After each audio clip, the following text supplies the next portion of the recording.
to The Truth in This Art. I am your host, Rob Lee, and today I am interviewing a Baltimore-based illustrator, comic book artist, writer, musician, cake decorator, and cat enthusiast. Look, that's a lot in one line. She has done album artwork for Satan's Pilgrims, The Electric Mess, Freezing Hands and The Resonars, as well as a lot of gig posters and t-shirt designs for bands, including Surfer's Blood, Dressy Bessy, Ted Leo and the Pharmacists, and David Leibe Hart. Please welcome Elena Fox. How are you? Hi, good. How are you? I am fantastic. That was a lot of words for me to get through, but I think I got all of them. I think I'm good. I think I'm good there. Yeah. When I read over the first line, I was like, I'm going to stop right here at cat enthusiast because I got cat questions. I have a lot of cat questions. I mean, I'm all about answering cat questions. I might be terrible at answering my own questions, but cats I can help you with. I love that your screensaver is a black cat. We have had, my family has had 2 black cats. We always gravitated towards black cats. So I don't know if they were protecting us or something, but we always had black cats. I have one, my guy. Really? Yeah, you'll see him in my comics. I write all about him. Nice. So I want to start off with getting dipped. For those who are uninitiated, give us the vital stats. What's your background, education, into this is a weird one. Describe your work in like 3 emojis. Okay, I guess we'll start with that. 3 emojis. The black cat. I guess the guitar. I mean, I want to try to find a way to say that I'm a musician. The guitar is kind of cheesy, but I'll go with that. And the clown head. So why you gotta touch on the clown? The first 2, when you got to the clown, some people are afraid of clowns. I kind of am too. Are you? A little bit, but I was trying to think of. I don't know. I'm pretty lighthearted and absurdist, so the clown kind of fills both of those. I like it. I usually use that red ogre with the beard emoji. It's like, yeah, that's just me. It's pretty self-explanatory. So, what does your background and your education look like? Because you've got a pretty extensive kind of like background. I was reading. You're doing some stuff. I studied graphic design at the State University of New Paltz in New York. I'm originally from Long Island, New York, and came to Baltimore, I don't know, like 16 years ago or something. And so I studied graphic design, illustration there. And from there, I don't know, just as an artist, funny thing, I went to art school because I was like, I don't want a desk job. I'm not doing that. And then here we are. Doing digital art. I'm still in front of a computer, but it is a lot more fun, the stuff that I get to do. That's fun. So, I do a lot of drawing and painting and where am I going with this? My background. Yeah.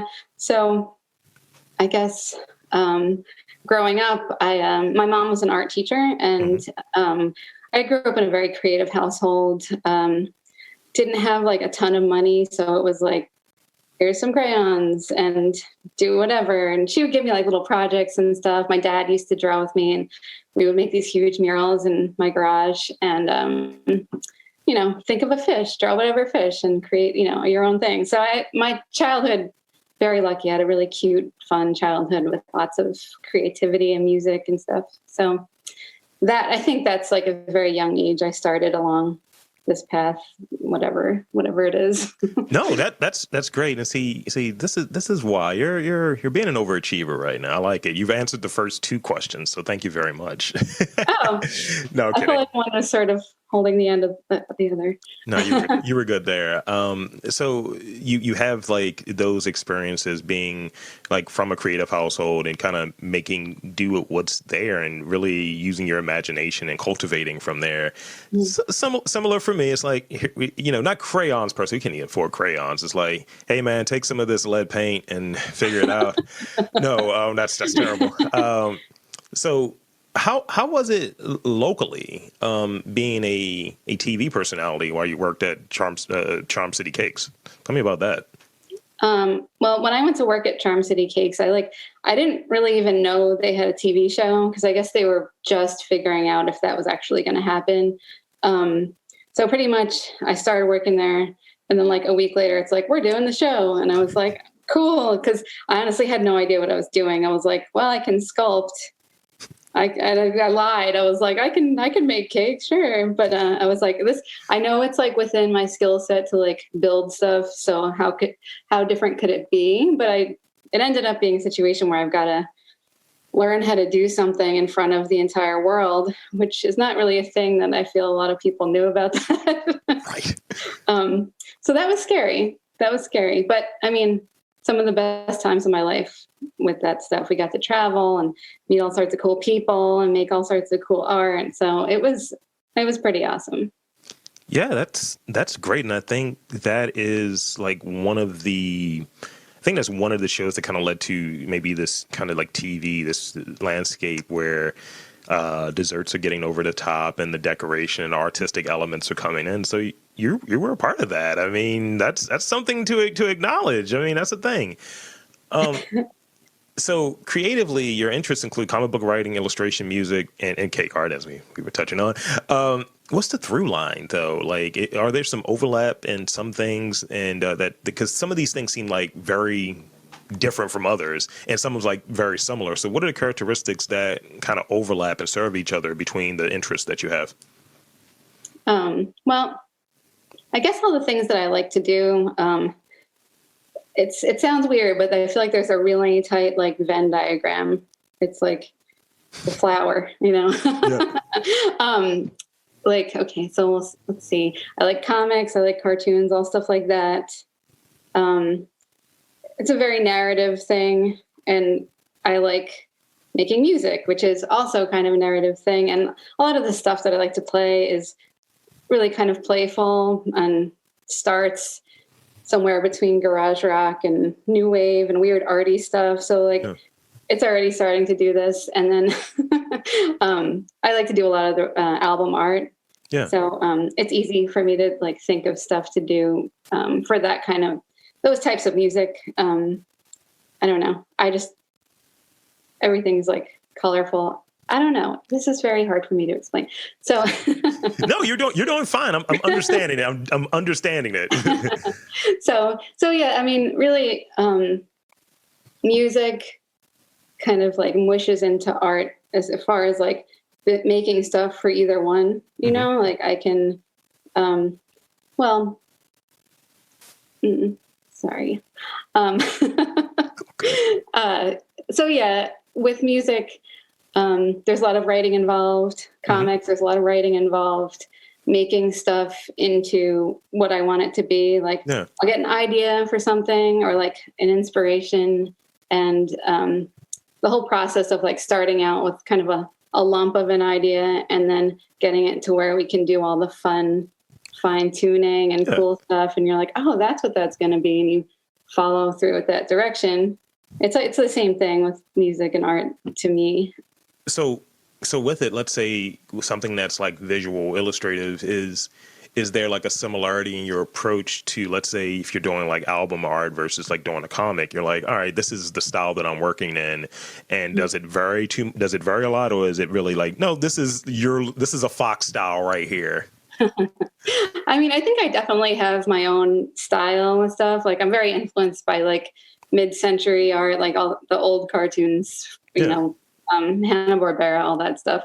But I mean, people, like if I get a commission for album art and they want a very specific thing, I mean, I don't go too far outside of my own creative realm, just because that would be weird. And it always, like, anytime I've tried, it's like, Elena, do this in the style of, you know, MC Escher. And like, I can try, but it's always going to look a little bit like I did it.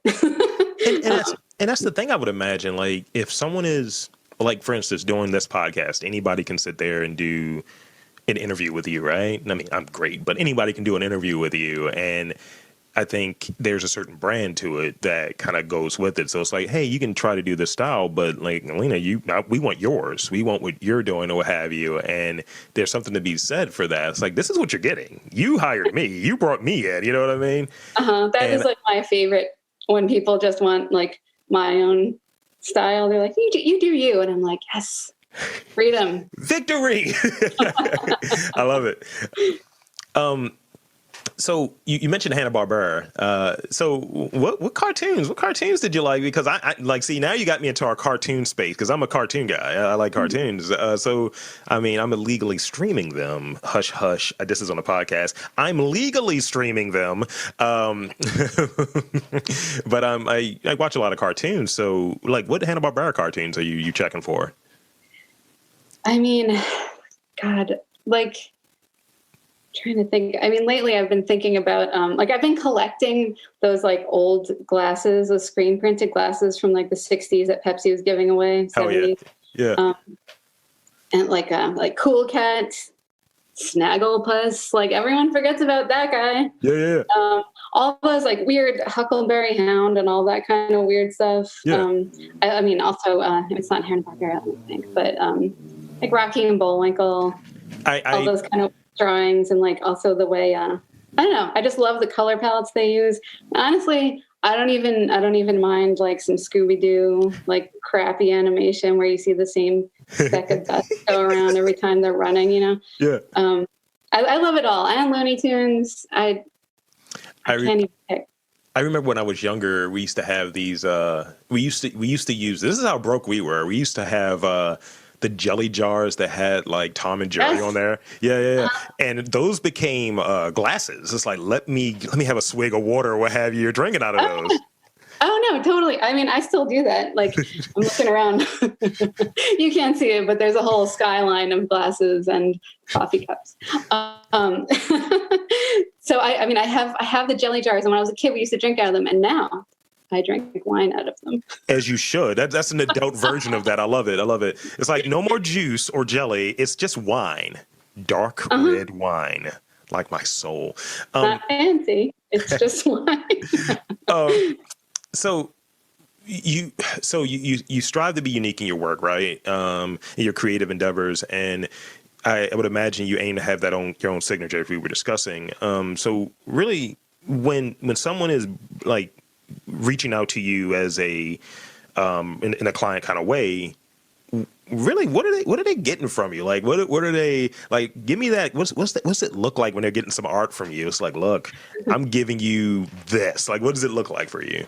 Well, usually when someone commissions me to do a piece and they want like something in my own style, I like to ask them I like to get a sense of who I'm drawing for, you know, because sometimes it'll be a portrait, especially when it's a portrait of a human being that I don't know. That's always kind of weird, because you want it to seem like the person. Because when I draw people, I'm pretty simple about it. It's like, you know, when I draw myself, my nose is like literally an L.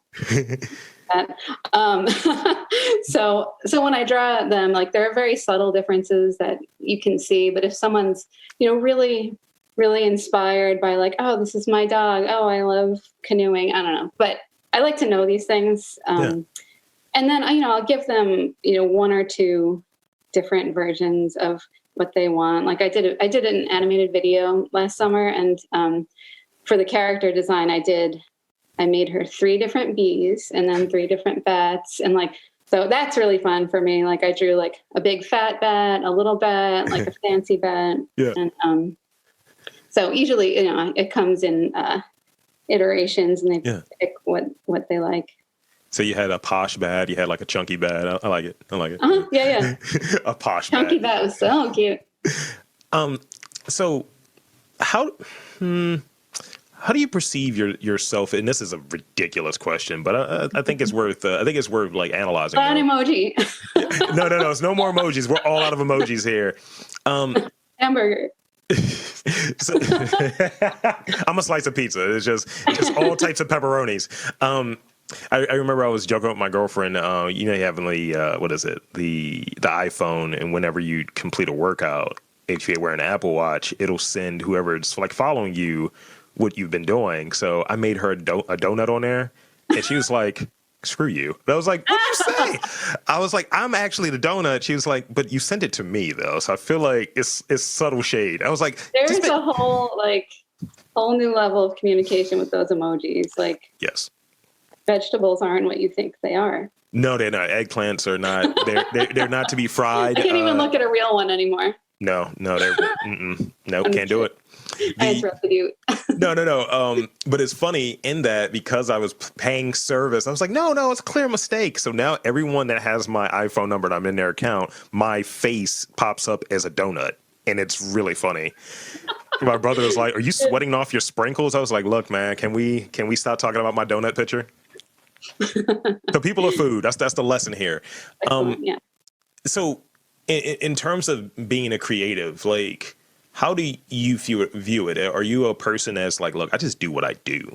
Or are you a person that throws around that kind of weighty, as a creative, this is the life I must live? Because I've been struggling with that in this spot of, I'm a podcaster. I enjoy doing it. I have a certain approach to it, and I'm artistic about it. And then you have other people, you're a documentarian, you're a storyteller, blah, blah, blah. It's like, I don't know. Yeah, I'm 100% never like, yes, I'm an artist. I must draw or I feel terrible. Like, I'm not like that at all. Like, anyone that knows me, I mean, I'm very not fancy like that. I mean, I love drawing and I love making stuff, and I love being creative with other people. And I honestly, half the time I spend being like, this is terrible, and do it over. Like, I'm pretty hard on myself, but at the same time, I'm not. It's just something that I've always done that I like to do. But I'm definitely not lofty about it. No, and I think that's the sign of like, look, I'm just a person that's just doing my thing, and I think I'm in that same space as I was saying, but also I'm still critical of what I do. Like I did, like I was telling you earlier, I did a screening yesterday, and I had a splitting headache most of the day, and I was like, I'm going to do this. I'm going to make this happen. And I'm like, I misstepped on like 3 or 4 words. And I was like, look, I got one job. It's like I'm a kicker in football. It's like, look, just don't miss the kick. And it's like a weatherman. It's like, just get it right. Is it raining or not? And I fumbled on a word, and I beat myself up about it for like 2 hours. And also, probably no one notices that stuff but you. Like, right. I'll post a thing on Instagram, and it'll be like a straight line. I'm like, oh, everyone's gonna think I'm a fraud. Like, yeah. She really sucks. I've been found out. I know. Like, I play a bad note at a show, and I'm like, oh, everyone looked at me. They don't care. No one knows.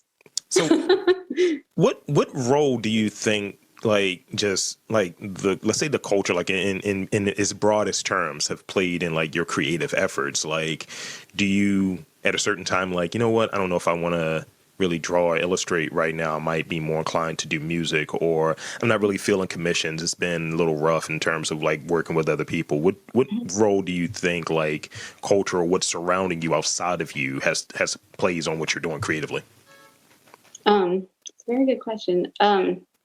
So I definitely creatively like vacillate between, like, I'm honestly, it's rare that I've ever felt creative energy for music and art at the same time. It seems like they bounce back and forth. I mean, even since I was a kid. And as far as like what's going on around me, I know there's a lot of people that say they, when they're going through some stuff or, feeling emotions from external places, like that's when I do my best writing, but that's like not the case for me. Like, I have to like deal with lifey things. And then once I've like, tied that up in a little bow, I will then start to feel creative again. Like, yeah. I don't know. I think I kind of like missed how that works. I don't know. No. But yeah, definitely. And the stuff like you were saying with, I do get burned out with like working with people and commissions. Like at some point I'm just like, I just want to draw comics about me and my cat. I don't want to like do a logo for, your book club. I don't know. But, So it does come in phases. I have to like restart all the time. I dig it. Yeah. You were still talking. I'm sorry. Oh, no, I was rambling. It's fine. No, like, again, going back to like when it's something that like I'm always kind of a wreck when I'm doing something in front of people. Like, this is different, and people are like, podcasting, it's like the same thing. You're just in front. I was like, no, I'm not. I know what you mean. Yeah. I was like, I can fake through it. Like, I might not be wearing pants right now, and I feel much more comfortable. I am wearing pants, but still, my point is, I'm not wearing pants. As you shouldn't. But it's. But like yesterday, as I'm going to this thing, I'm doing this show, and it's like I did a podcast, and then I'm headed to do the screening, and it's like the largest like audience of people I've been in front of and doing anything live. And I had some lifey stuff come up, of some family related stuff, and I'm like, I don't have the emotional capacity to deal with this, and as well as fighting this headache that I had. And I was like, I'm fighting my trepidation, my anxiety, this headache, and now family stuff is the cherry on top. And instead of the bow, I'm putting in like a Viking funeral. It's like, this needs to burn. This needs to go. Yeah. And then, after I did that first podcast and knocked that out of the way, and while I'm headed to the live joint, I'm like, all right, I'm going to be tight about this later if I have to deal with this in a later day. So let me at least try to analyze what this family situation is, sort it out, give it its due, but I need to be better equipped to do it and give it that due so I'm not carrying it over into the thing, because it's going to be there. It's always hard. there. It's so hard to ignore that stuff. Like, especially when you have to be in front of people. I actually went through a similar thing. One of my bands had a show last weekend, and there was all sorts of drama happening with some people I know. And then I had to get up on stage and like pretend like nothing happened, but it was like super, super awkward. It didn't involve me directly, but it was like two people fighting that I was sort of in the middle of, and I was just like, cool, this is so much fun. But by the end of it, I was able to like compartmentalize that stuff. And I feel like when you're like, you kind of have to do that if you're like juggling multiple creative endeavors, like you were just saying, like you're doing a podcast, you're doing a live thing, and one's brain can only handle so many things at one time. So, got to put one thing down. Yes. And at a point, I was like, because I know like my inclination, if I invite people out to like do something, like, hey, come see me. I was like, I'm a nobody, but come see me. And I'm like, I'm not going to go in there with anybody, because if I feel like someone's not having a good time, I'm going to overanalyze it. And like, hey man, what can I do to make it better? Do you need money? Here's $100. This will make it. And I just hung outside of the theater the whole time for the screening. And, people were like just chatting with me, and I was like, that's cool, and I'm kind of doing ultimately what it was intended to do, in being more involved in facing the community. And I was like, I need food. I was like, I need something to abate this friggin' migraine that was, going on. I was like, I'm going to get an empanada and a beer. And the beer helped a lot. Perfect. I'm surprised. So let's see. What rules do you have as an artist? Like, rules in terms of like illustration, in terms of like, I have to do this line, I have to layer it this way, or whatever that looks like. And with that, because I feel like you're a rule breaker, which rule do you like to break? I can tell you're a rule breaker. I'm just looking at you right now. It's because of my robot. Yes, I love the robot, actually. He was a stage prop. Well, I guess, I don't really have a ton of rules for myself, which is honestly, and this is the cheesiest sounding thing, my biggest rule is to just like follow my gut instinct with stuff, with projects, more so than like do something that's like, people will really think I'm great if, I do this thing, and imagine that, it just, if something feels wrong to be doing, it's definitely not going to come out right. And I'll never be happy with it. So I think my biggest rule is just to do whatever I want. I dig it. I dig it. And I think, I feel like there's a connection happening here. I don't know what you're feeling. I feel like there's a connection happening in that very DIY, in that this is what I want to do, and everything else be damned. Because, you have opportunities to work. It's like, I don't want to work with you, or, I'm going to take a week off because I feel like taking a week off from doing this, or maybe I want to just sit here and, do movie reviews for the next like 2 weeks and not really talk with anyone in that way. And who's going to tell me no? And I think that that's a really freeing part. And creatively, is that point where you feel most free and most energized, that you're like, I can do whatever I want? That it is very freeing to realize that you can do whatever you want, especially like, I've had other jobs before where I have to report to a place and be miserable all day. And then once that like left my life, I'm just like, I can do whatever the hell I want. This is perfect. But at the same time, sometimes within that freedom, I'm like, what am I going to do? Like, like there's just an infinite amount of things you could do. There's an infinite amount of things I want to do. Like, oh, I need to do this. Kickstarter. I need to make this. And oh, cool. But so I really have to like concentrate on like picking out a few things, focus on them. That's been a like difficult challenge for me, honestly, because I do get a lot of ideas and I do want to do them all, but who can do them all? Nobody. Yeah, I don't know. Is there an instance where you're like, all right, I need to just like do 3? Because I run into that too. It's like, I have so many ideas. And when you talk to people for like funding and things like that, because it's like, I have ideas, but someone else is paying for it. I know. I have so many of those. Like, I hate that. I'm like, I wish that I always say that I would be the worst rich person because like, which means I'll never be that way. I would definitely give money to like people that need it and animals that need it. But I would be like, we're going to make tarot cards. We're going to make books. We're going to do this. And, I would spend all my money on printing stuff, have a house full of crap that no one's buying, but like I made them. That was my goal. Yeah. That's great. I think my girlfriend is going to like this because she has now 8 decks of tarot cards. So cool. I bought 3 different ones, and she's like, yeah, you got to go to this one, Bruja, blah, blah, blah. I was like, what the hell?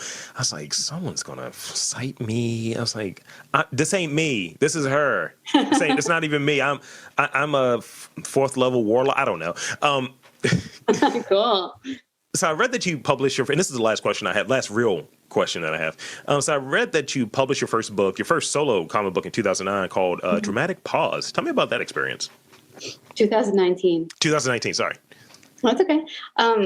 So Dramatic Pause 1, that was my first like solo comic book on published by Atomic Books here in Hamden. And that was crazy because like I wasn't expecting to do something like that. And it was my first focused thing. Like, well, what am I going to write about? Like, I love doing this autobio stuff. And I had just started doing that about like stories about me and my cats. And I really wanted to do some like fun, kind of weird, psychedelic versions of what actually happens in my life. So that was really fun. When I finished that book, I was kind of like, and I still feel this way about it, but it was my first one, so I won't be too hard on myself. But I hadn't really felt comfortable like writing too personally in there. So there's a lot of like really light, cute things and like fun stories about spiders that are lawyers that I kind of love. But I did wish that I told a little bit more of myself in it. So then I did actually just put out Dramatic Pause Volume 2. Nice. It came out a few weeks ago on Atomic Books. And so you'll hear a little bit more about my personal stuff. Nothing like stupid and like, not stupid, but nothing too heavy. But you get to know me and my cat a little better. He talks more in this one. That's a funny thing. He's gotten very verbal. Oh, here he is. Wait. Hold on. You like heard his name. Okay. This is the bat. Howdy. And he's a good boy. Yes. Sure, he hates this. He's like, put me down. Put me down, biped. Put me down. He was like, this is disgusting, mother. So yeah, you'll get to know him a little better in the second book. That's great. So I got I got four rapid fire questions for you. Okay. In these questions, and one, thank you for everything so far. You've been great. I got these rapid fire questions for you. They are ridiculous. So let's see. First one. Mhm. What are your top three pre-1990s sugared cereal mascots? Oh, research. I love cereal mascots so much. Okay. Sugar Bear. He has the best voice and he can sing and he's cool and he's just like, quit freaking out, Granny. He's cool. So yeah, like him. I'm a big fan. Oh gosh, this question is so hard for me and it shouldn't be. I mean, the monsters, it's hard to pick one favorite cereal monster. Yeah. I kind of like Boo Berry. Boo Berry is underrated. He's underrated, and I feel like his cereal is underrated too, from what I remember. That's true. Probably gross to me now, but so yeah, Boo Berry's cool. The Cuckoo for Cocoa Puffs. Oh yeah. Because he's out of his damn mind. Like you should revisit the old Cocoa Puffs commercials because he's crazy. I actually did a painting of him once. But yeah, it's funny that like that was fine. Those commercials. But yeah, I mean, honestly, I could go on for days about those guys. So I thought you'd appreciate that question. Okay, so next one. Cake or pie? Pie. Which kind of pie? Oh, man. I have a question for you after that. I would say cherry. Okay. Cherry pie. But I also won't get mad at peach pie. Peach pie is good. I'm allergic to cherries, so I can't even comment on it. Yeah. It's too bad. Hey, do you consider cheesecake a pie? That's a political question. You can talk about it later. I interrupted your flow. The most cats you've lived with at one time? Mm-hmm. Most cats I've lived with at one time is 3. Okay. Same for me, actually. This is the last one I have for you. Favorite Taika project? I mean, What We Do in the Shadows is awesome. Like the movie and the show are both so good. Yeah, I've recently, I haven't watched the movie yet, so that's on my short list. The show is very friggin' funny. I enjoy it. So yeah, thank you. That actually, I wasn't too far off. I was like, I know it's going to be this, but I'm going to be surprised if it's not. And yeah, thank you. I like being right. That's what I'll just say. I like being right. Oh, well, you are. So congratulations. So with that, again, I'm going to thank you for being on this podcast, and I'm going to invite you to tell the fine folks where to check out your work and where to follow you at and all of that good stuff. Okay. Well, thank you so much for having me. I am honored. I don't really ever do this. So if you want to follow me on Instagram, it's Elena_draws_things because I draw things. And I have a website. It's Elena-Fox.com. It's under construction, but it's there. And I have some books at Atomic Books in Baltimore, Dramatic Pause, Volume 1 and 2. So there you have it, folks. I want to thank Elena Fox again for coming on to the podcast. And I want to wrap up by saying I am Rob Lee, and there is art in and around Baltimore. You just got to look for it.